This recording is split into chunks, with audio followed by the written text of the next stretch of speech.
സംസ്ഥാനത്ത് അതിഥി തൊഴിലാളികൾ താമസിക്കുന്ന കെട്ടിടങ്ങളുടെ കാലപ്പഴക്കം സംബന്ധിച്ച് ജില്ലാ കളക്ടറോട് പരിശോധന നടത്താൻ ആവശ്യപ്പെടുമെന്ന് റവന്യൂ മന്ത്രി കെ രാജൻ. കൊടകരയിൽ കനത്ത മഴയിൽ കെട്ടിടം ഇടിഞ്ഞുവീണ് 2 അതിഥി തൊഴിലാളികൾ മരിച്ച സാഹചര്യത്തിലാണ് മന്ത്രി ഇടപെടുമെന്ന് ഉറപ്പ് നൽകിയത്. അതിഥി തൊഴിലാളികൾ താമസിക്കുന്ന സ്ഥലങ്ങൾ പരിശോധിച്ച് തൊഴിൽ വകുപ്പുമായി ചേർന്ന് കാര്യങ്ങൾ നീക്കുമെന്നും മന്ത്രി ഉറപ്പ് നൽകി. തൃശൂർ കൊടകരയിലാണ് പഴയ കെട്ടിടം ഇടിഞ്ഞുവീണ് 3 അതിഥി തൊഴിലാളികൾ കുടുങ്ങിയത്. പുറത്തെടുത്ത 2 പേര് മരിച്ചു.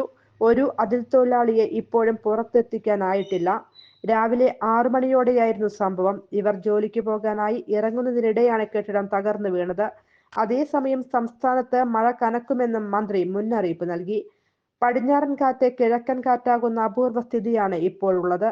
അതിനാൽ 50-60 കിലോമീറ്റർ വരെ വേഗത്തിൽ കാറ്റ് ഉണ്ടാകാമെന്നും എല്ലാവരും ശ്രദ്ധിക്കണമെന്നും മന്ത്രി പറഞ്ഞു. മലയോര ജനത പ്രത്യേകം ശ്രദ്ധിക്കണമെന്നും മന്ത്രി മുന്നറിയിപ്പ് നൽകി. വിവിധ ജില്ലകളിലായി 5929 ക്യാമ്പ് സൈറ്റുകൾ തയ്യാറാക്കിയിട്ടുണ്ട്.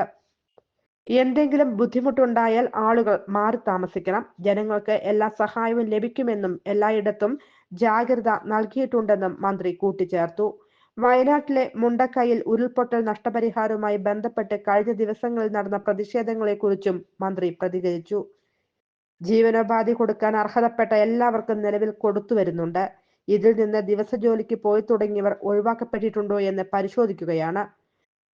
DDMA-യോട് ബെയിലി പാലത്തിന് അപ്പുറത്തേക്ക് ജോലിക്ക് പോകാൻ സാധിക്കാത്തവരുടെ കൂടി ലിസ്റ്റ് തരാൻ ആവശ്യപ്പെട്ടിട്ടുണ്ട് എന്നും അർഹതപ്പെട്ട ആർക്കെങ്കിലും സഹായം ലഭിക്കുന്നില്ലെങ്കിൽ കൊടുക്കാൻ നിർദ്ദേശിച്ചിട്ടുണ്ടെന്നും മന്ത്രി കൂട്ടിച്ചേർത്തു. News desk anytime news. പ്രായം എത്രയായാലും ഒന്ന് നടക്കാൻ ആഗ്രഹിക്കാത്തവർ ലോകത്തെവിടെയും ഉണ്ടാവില്ല. ലോകമെമ്പാടുമുള്ള ജനങ്ങളെ ഏതാണ്ട് ഒരേ രീതിയിൽ അലട്ടുന്ന പ്രശ്നമാണ് മുട്ടുതേയ്മാനം. 45 കഴിഞ്ഞവർക്ക് മുട്ടുതേയ്മാനം കണ്ടുവരുന്നുണ്ട്. മുട്ടുതേയ്മാനം സംഭവിച്ചവർ മുട്ടുമടക്കാൻ പോലും കഴിയാതെ വീടിനുള്ളിൽ ഒതുങ്ങിക്കൂടേണ്ടി വരുന്ന അവസ്ഥയാകും. അത്തരം രോഗികളുടെ ജീവിതം തന്നെ മാറുന്ന വിധത്തിൽ നൂതന സാങ്കേതിക വിദ്യ ഉപയോഗിച്ചുള്ള ശസ്ത്രക്രിയ പ്രചാരം നേടിക്കഴിഞ്ഞു. കൃത്രിമ മുട്ട് മാറ്റിവെക്കുന്നതിനായി സാങ്കേതിക വിദ്യ സ്വന്തം പരീക്ഷണാടിസ്ഥാനത്തിൽ കണ്ടെത്തുകയും അതിൽ വിജയം കാണുകയും ചെയ്ത വ്യക്തിയാണ് ഡോക്ടർ പ്രേംകുമാർ. വടക്കാഞ്ചേരിയിലെ മാക്സ് കെയർ ഹോസ്പിറ്റലിലാണ് ഡോക്ടർ സർവീസ്. ഇവരുടെ ഈ സേവനം എന്നെ കേൾക്കുന്ന നിങ്ങൾക്ക് ആർക്കെങ്കിലും ആവശ്യമുണ്ടെങ്കിൽ ഡോക്ടറെ കോണ്ടാക്ട് ചെയ്യണം. അങ്ങനെ നിങ്ങളുടെ ബുദ്ധിമുട്ടുകൾ മാറ്റട്ടെ. ഞാൻ എൻ്റെ ജീവിതത്തിൽ എത്ര ചിന്തിക്കാറുള്ളൂ, ഞാൻ കാരണം ഒരു മനുഷ്യന്റെ ബുദ്ധിമുട്ടുകൾ മാറ്റാൻ പറ്റിയാൽ, എല്ലാ ബുദ്ധിമുട്ടും അവൻ്റെ മാറ്റാൻ നമുക്ക് പറ്റില്ല, ഒരു ബുദ്ധിമുട്ടെങ്കിലും മാറ്റാൻ.